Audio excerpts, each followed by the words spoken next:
as just about anyone who wears clothes and operates a computer knows, China has become a much bigger player in the global economy over the last 2.5 decades since it launched reforms in the late 1970s.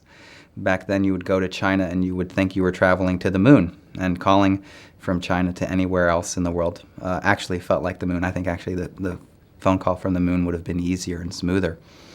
But today, after the process of reforms in China, which involved a lot of liberalization, and other policies to make the country more market-oriented, they've achieved quite a bit, something that one wouldn't have foreseen in the last days of the Mao era.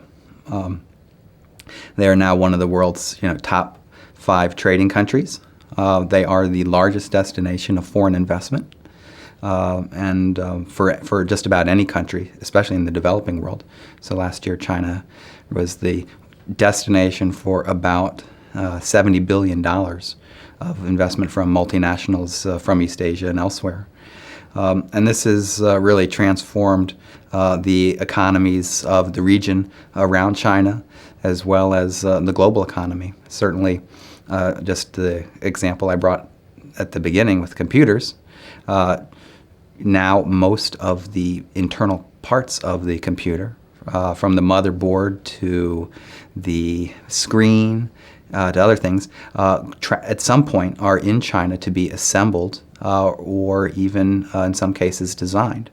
And so China is now part of the global production chain, not just for our clothes, but for even high-tech goods. And China's economic policies are trying to promote it to move further up the value-added chain. China is investing a lot in education at the secondary level and also at the tertiary level, generating lots of graduate students in sciences and computer sciences and engineering, many of whom go to my university and universities in England and elsewhere around the world, making China a formidable economic powerhouse, not just for this period, but likely well into the future. China obviously has a lot of challenges that face it, governance challenges, environmental challenges. But I think it would be wrong to be highly pessimistic about China's midterm or long-term economic future. I think that's the way the Chinese leaders see things and the way much of Chinese society does. They're much more optimistic than they were. And in the process of being more optimistic, they've also become much more focused on becoming a participant in the global governance system that both sets the rules of the game for the global economy and also monitors and implements them, penalizes countries and others when they are wrong.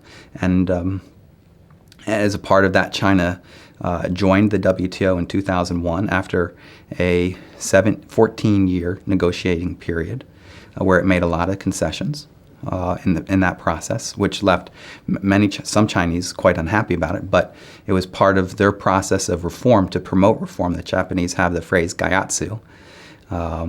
And for China, joining the WTO was their gaiatsu to implement wide-sweeping reforms in a lot of areas. Since China wants to be a rule maker, not just a rule taker, they are involved in a multi-pronged strategy to do so. The biggest area they've focused on so far is regional agreements. This is partly because they have the economic interest to do so in trying to procure resources and raw materials from these markets, as well as open up market access for their own goods.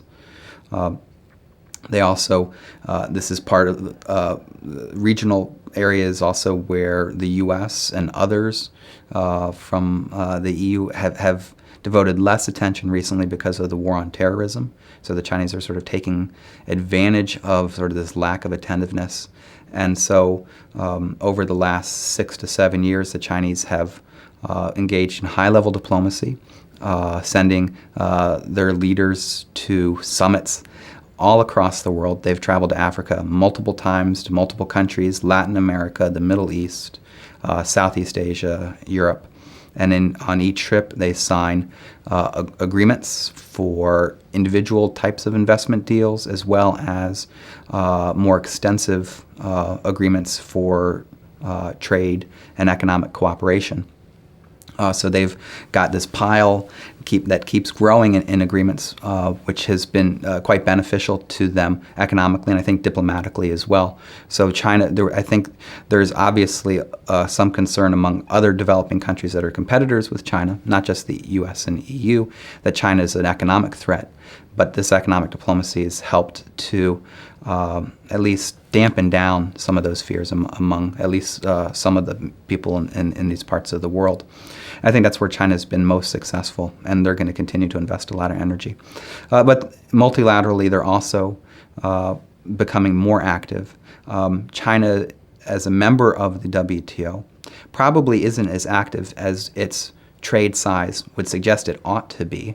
As one of the top 3 or 4 traders in the world, one might expect that it would be at the center of negotiations over agricultural reform or reduction in tariffs in manufacturing or in services. But so far it's played a relatively quiet role, a conciliatory role to some extent, while other countries have taken the lead. And that, I think, is partly because China felt that it gave up so much to get into the WTO in the first place. I think also they're worried that the current Doha round of negotiations have such thorny issues that face negotiators now that the chances of success are relatively low, that the costs of success if they had to make concessions would be relatively high. And so they haven't been at the forefront. India and Brazil are 2 other developing countries which have taken the lead. But my expectation is that if the negotiations show some signs of success, that the Chinese would be willing to compromise and make the concessions necessary to do so. But I don't think they'll be a leader in this round. I don't think it's quite likely. They participate in other multilateral institutions, the International Organization for Standards, other standard-setting bodies, and elsewhere, which fit with their goals of moving up the value-added chain in global manufacturing. And we see a lot of activism in these areas, I think, even greater than in the WTO itself. So far hasn't produced a lot of results for the Chinese. These organizations, there's a steep learning curve with them. And as a result, just simply learning not just how the formal rules of the game work, but how the informal rules work, how to persuade other colleagues and scientists from other countries that your ideas are important and matter and that they should accept them, and it fits with their interests. I think the Chinese are slowly and very gradually learning, but they're investing a lot of energy in them. So the Chinese are slowly turning from a rule taker to a rule maker, which I think on the whole is very good for the system. If you're going to be such an important economic player, it's good to see that they want to have a stake in the system.